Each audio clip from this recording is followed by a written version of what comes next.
Cek. Halo sobat nih, gas lagi dah jawaban. Yuk seperti biasa langsung aja gaskan.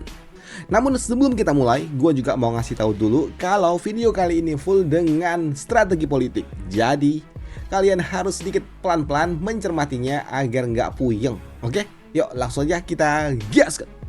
Mereview sedikit dari part sebelumnya, saat ini sekte Mochi telah diserang oleh orang-orang yang mengincar para pemberontak yang ada bersama dengan keluarga Luo. Namun di sini dengan strategi yang dimiliki oleh Tuan Leng Wuchen dan juga Yao Ming membuat mereka tidaklah berguna di hadapan dari keluarga Luo, yang sempat membuat orang-orang dari Zhao mereka pun bingung dengan keluarga Luo. Apalagi saat ini mereka juga mengatakan kalau keluarga Luo telah membentuk sebuah aliansi dengan sekte Tianxing yang tentunya membuat mereka pun bingung. Dan di sini untuk Tuan Leng Wuchen dia pun memberitahu kalau sebenarnya saat ini Perdana Menteri sedang melakukan sebuah negosiasi dengan master dari sekte Tianxing, master sekte Ren, yang tentunya mengejutkan bagi mereka semua. Karena benar aja di sudut lainnya saat ini di aula dari master sekte Ren dia mendapatkan kunjungan dari Perdana Menteri Kekaisaran, yaitu Zhuge Changfeng, yang menarik perhatian bagi orang tua ini pula melihat Zhuge Changfeng datang menemui dirinya.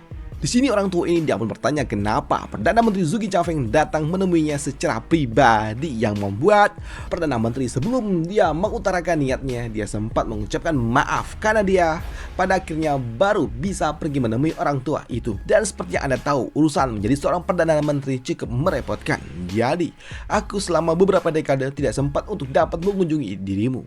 Jadi aku harap Master Sekte mohon pengertiannya, ucap dari orang tua ini. Dan untuk Master Sekte Ren dia nggak peduli dengan itu semua, karena mau bagaimanapun Kekaisaran dan juga sekte pelindung mereka tidak terlibat langsung. Jadi tidak masalah jika kau tidak mengunjungi diriku, ucap dari orang tua ini. Namun di sini orang tua ini yang tahu reputasi yang dimiliki oleh Perdana Menteri Zhuge, dia pun penasaran ada apa, angin apa yang membawamu bertemu dengan diriku, ucap dari orang tua ini, yang membuat Perdana Menteri dia pun mengatakan dengan terus terang, aku akan berbicara sejujur-jujurnya, Master Sekte Ren.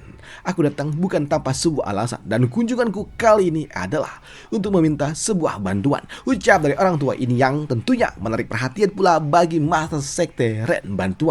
Bantuan apa? Tanya dari orang tua ini, yang membuat Perdana Menteri Zhuge dia mengatakan kalau saat ini para pengkhianat yang berasal dari sekte Mochi mereka semua ada di keluarga Luo, dan aku harap Master Sekte Ren kau mau mengampuni hidup mereka, ucap dari Perdana Menteri, yang membuat Master Sekte Ren dia pun bertanya kenapa aku harus melakukannya. Dan aku mendapatkan sebuah informasi yang cukup menarik, cukup mengesankan kalau kau melaporkan para pemberontak ada di tempatmu. Dan ini adalah kejadian yang baru saja terjadi di antara 9 sekte yang ada di wilayah barat, dan kau telah mengetahuinya cukup luar biasa. Tapi yang menjadi pertanyaannya, kenapa kau harus memohon atas hidup mereka, ucap dari orang tua ini. Apakah ini semua karena ada hubungannya dengan keluarga Luo serta Zhao Fan, ucap dari orang tua itu, yang tahu kalau Zhao Fan berasal dari keluarga Luo. Dan hal itu pun tidak dibantah oleh Perdana Menteri Zhuge. Justru dia tersenyum karena umpannya dimakan oleh orang tua ini. Di sini orang tua ini, Perdana Menteri Zhuge, dia mengatakan kalau apa yang diucapkan oleh Tuan Ren Xiaoyun itu benar, tapi tidak sepenuhnya benar. Mendengar hal itu tentunya membuatnya bertanya apa maksud dari ini semua. Ya, itu benar Master Sekte Ren, kami memang mengatakan kalau apa yang Anda katakan itu benar. Itu semua terjadi karena kami menghormati kedudukan masa lalu yang telah ditinggalkan oleh pelayan Zhao kami. Mengingat mereka, para pemberontak adalah orang-orang yang bekerja di bawah dari pelayan Zhao kami. Dan saat ini setelah peninggalan dari pelayan Zhao, mereka semua kini menjadi seorang gelandangan. Mereka tidak memiliki tempat tinggal, dan jika kami berpaling tentunya itu akan membuat kami seperti tidak memiliki rasa berkeprimanusiaan. Dan kau juga harusnya tahu Tuan, Patriark kami, dia adalah orang yang berada di jalan kebenaran, dan dia adalah orang yang selalu saja menegakkan sebuah keadilan. Dan jika kami mengabaikan mereka begitu aja, tentunya itu akan membuat reputasi yang dimiliki oleh Patriark akan hancur, ucap dari Perdana Menteri, yang membuat Master Sekte Ren dia pun marah. Dan dia pun bertanya apakah ini semua hanya untuk mendapatkan sebuah reputasi, ucap dari orang tua itu, yang membuat Perdana Menteri dia masih dapat bersikap tenang. Dan dia berujar, tidak sepenuhnya seperti itu Master Sekte Ren, karena mau bagaimanapun Zhao Fan dia berasal dari keluarga Luo kami, dan tentunya kami masih memiliki sedikit perasaan kepada pelayan Zhao kami. Namun, perasaan itu juga tidak sepadan jika kami harus membahayakan keluarga kami. Jadi pada akhirnya memang sebagian besar ini semua demi sebuah reputasi. Karena di dunia ini banyak orang yang menginginkan nama besar. Begitu juga dengan patriark kami. Dan hari ini, keluarga Luo kami atau yang biasa kami sebut sebagai Luo Meng telah berkembang dengan sangat pesat, memiliki sumber daya yang cukup luar biasa yang telah disuplai ketiga sekte dan jumlahnya semakin lama semakin meningkat. Dan Master Sekte Ren, kau juga harusnya tahu kan alasan kenapa kami bisa menjadi lebih baik. Itu semua terjadi karena patriark kami. Dia mulai melahap kerajaan-kerajaan yang ada di sekitarannya dan juga mulai memperluas jalur dagang yang dimiliki oleh keluarga Luo. Dan itu semua terjadi berkat reputasi yang dimiliki oleh patriark kami. Dan jika patriark kami namanya rusak, tentunya itu akan sangat berbahaya kepada Luo Meng. Oleh sebab itulah, maka reputasi kami tidak boleh sampai ternodai. Ucap dari orang tua itu yang membuat Master Sekte Ren dia pun paham akan situasinya. Dan andai saja Perdana Menteri Zugi mengatakan kalau Luo Meng mencoba untuk dapat merekrut mereka atas dasar Zaufan, tentunya membuat orang tua ini tidak akan mungkin membiarkan Perdana Menteri Zugi dapat pergi hidup-hidup dari tempat ini. Tapi karena alasan kali ini adalah untuk reputasi patriark keluarga Luo, membuat orang tua ini pun dapat memahaminya. Dan hal itu pun juga dipahami oleh Perdana Menteri Zugi. Saat ini dia berjalan di benang yang sangat tipis dan dia mengatakan jika saja dia mengklaim kalau keluarga Luo tidak memiliki hubungan dengan Zaufan dan tidak marah apa yang telah dilakukan kepada Zaufan, tentunya itu akan membuat Master Sekte Ren tidak akan mungkin percaya dengan apa yang dia ucapkan. Karena ada sebuah prinsip yang mengatakan 3/10 adalah sebuah perasaan dan 7/10 adalah keuntungan. Jadi ini semua menjelaskan bukan berarti keluarga Luo tidak memiliki loyalitas kepada Zaufan, namun hanya saja keuntungan yang ditawarkan jauh lebih besar dibandingkan sebuah perasaan. Dan ini juga memberikan sebuah analogi kalau keluarga Luo lebih menghargai sebuah manfaat dibandingkan sebuah perasaan kecil. Karena seseorang yang digerakkan murni untuk sebuah keuntungan tidak akan mungkin mau mempertaruhkan segalanya hanya demi sebuah perasaan yang kecil. Dan penjelasan ini cukup untuk dapat membuat Master Sekte Ren dia percaya dengan apa yang diucapkan oleh Perdana Menteri Zugi. Dan di sini untuk Master Sekte Ren dia pun paham akan situasinya dan dia mengatakan demi sebuah reputasi kau pada akhirnya memintaku untuk dapat menghentikan dan juga mengampuni para pengkhianat itu.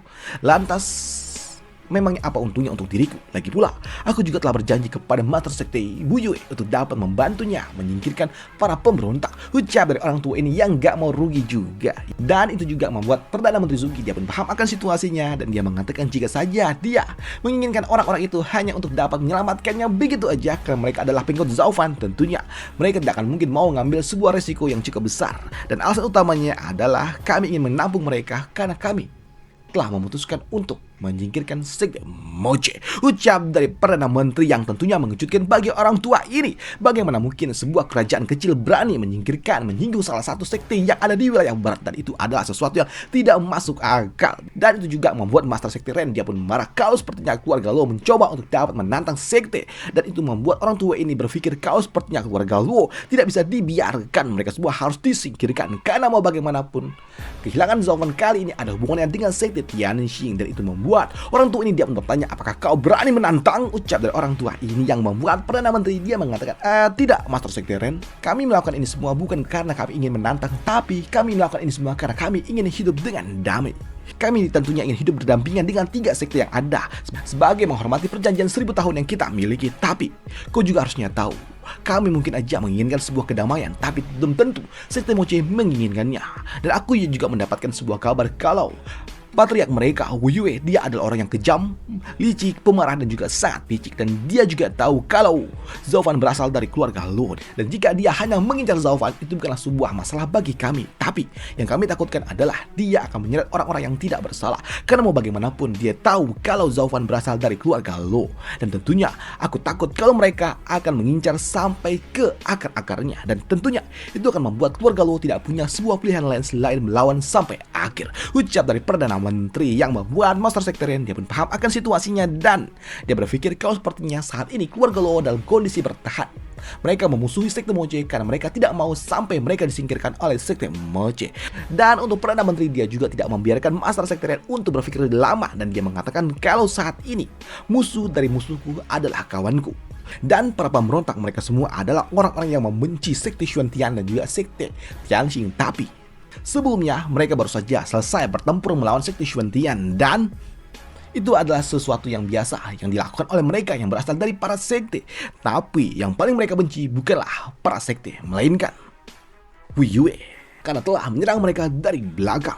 Dan kami juga memiliki sebuah niat yang sama, menyingkirkan musuh yang sama, yaitu menyingkirkan sekte Moche. Ucap dari Perdana Menteri Zugi yang membuat orang tua ini dia pun berpikir jika saja yang ditargetkan hanya sekte Moche dan bukanlah sekte Tianxing, tentunya membuat orang tua ini berpikir kalau ini bukanlah sebuah masalah. Lagi pula jika saja sekte Moche yang diserang oleh keluarga Luo, tentunya itu akan membuat sekte Moche semakin lemah, yang artinya sekte Moche tidak akan lagi menjadi tantangan dan juga halangan bagi sekte Tianxing di masa depan. Dan itu membuat orang tua ini dia pun setuju. Hanya saja untuk dapat mensetujuinya, dia masih juga ingin mendapatkan hal yang lebih besar lagi, yang membuat Master Sekte Ren dia pun mengatakan, aku mengerti akan situasinya. Jika sekte Tianxing membiarkannya dan melepaskannya begitu saja, tidak ada sebuah jaminan kalau sekte Moche juga akan melakukannya. Jadi kami tidak bisa menjamin kalau para pemberontak akan tetap aman. Ucap dari orang tua itu yang membuat Perdana Menteri dia pun tersenyum. Kalau sepertinya saat ini orang tua ini telah termakan dengan umpan yang diberikan oleh Perdana Menteri. Di sini Perdana Menteri dia mengatakan kalau Master Sekte Ren, siapa yang tidak tahu tentang reputasi yang dimiliki oleh 3 sekte pelindung, apalagi saat ini sekte Tianxing masih merupakan pimpinan dari 3 sekte pelindung. Dan jika saja Anda mengatakan satu kata saja kalau keluarga Luo telah beraliansi dengan sekte Tianxing, tentunya kedua sekte lainnya tidak akan mungkin berani untuk dapat bertindak. Di sini Perdana Menteri dia mengatakan kalau saat ini sekte Moche dan juga sekte Xuantian tidak lebih dari harimau tanpa taring. Dan dengan kondisi sekte mereka yang saat ini sedang hancur-hancurnya, apakah mereka masih pantas untuk mendapatkan sebuah gelar sebagai sekte pelindung? Tentunya tidak. Apalagi untuk sekte Moche yang saat ini tidak lagi memiliki banyak ahli. Bahkan untuk dapat melindungi diri mereka sendiri aja sulit untuk dapat melakukannya. Dan bagaimana mungkin mereka dapat melindungi Tian Yu? Ucap dari orang tua ini dan Master Sekte Ren. Dan Master Sekte Ren saat ini patria kami juga telah memutuskan kalau kami akan memotong 10% sumber daya yang harusnya kami setorkan kepada sekte Moche akan diberikan kepada sekte Tianxing. Yang artinya mulai tahun depan seluruh sumber daya yang harusnya diberikan kepada sekte Moche akan diberikan kepada sekte Tianxing, yang membuat sekte Tianxing akan mendapatkan sumber daya yang jauh lebih banyak dibandingkan tahun-tahun sebelumnya, yang membuat Master Sekte Ren cukup terkejut ketika sekte tidak mendapatkan sumber daya yang jauh lebih banyak. Dan untuk orang tua ini dia mengatakan kalau sepertinya itu agak sedikit tidak pantas. Mereka baru saja menjalani sebuah bencana besar dan kalian ingin menarik diri. Bukankah itu akan membuat mereka seperti tidak? Master Sekte Ren, kami tidak peduli dan Anda juga tidak perlu sungkan. Lagi pula sekte Tianxing justru jauh lebih layak mendapatkannya dibandingkan dengan sekte Moche. Dengan kondisi yang dimiliki oleh sekte Moche saat ini yang sungguh sangat sekarat, bagaimana mungkin mereka layak mendapat 20% dari sumber daya yang akan diberikan oleh Tian Yu? Karena mau bagaimanapun, stabilitas yang dimiliki oleh Tian Yu di masa depan akan bergantung kepada sekte Tianxing. Ucap dari Perdana Menteri yang membuat Master Sekte Ren dia pun mengatakan kalau ini sepertinya akan merusak stabilitas yang dimiliki oleh 3 sekte pelindung. Lagi pula saat ini sekte Moche akan dinobatkan sebagai pimpinan dari 3 sekte tengah, dan mereka harusnya di masa depan yang akan memimpin 3 sekte pelindung. Tapi di sini Perdana Menteri dia mengatakan kalau saat ini sekte Moche telah mendapatkan bencana yang sangat besar, baik dari segi kekuatan maupun reputasi. Dan dengan kondisi yang ada saat ini, apakah kau pikir sekte Moche layak untuk menjadi pimpinan dari 3 sekte tengah? Ucap dari Perdana Menteri yang membuat Master Sekte Ren dia pun tersenyum dengan apa yang diucapkan oleh Perdana Menteri Zugi, yang mengatakan kalau sekte Moche tidak akan mungkin layak menjadi pimpinan dari 3 sekte tengah. Mengingat sekte Moche pilarnya udah nggak ada, jawaban. Waduh. Dan itu aja untuk part kali ini, dan sampai jumpa di part lanjutannya untuk jawaban di Jumat, Sabtu, dan juga Minggu. Dan itu aja, dan sampai jumpa di part lanjutannya. Dan untuk part kali ini tolong didengarkan pelan-pelan dan juga baik-baik, karena ini mumet hanya bahas tentang politik. Dan itu aja, dan sampai jumpa di part lanjutannya. Bye, thank you.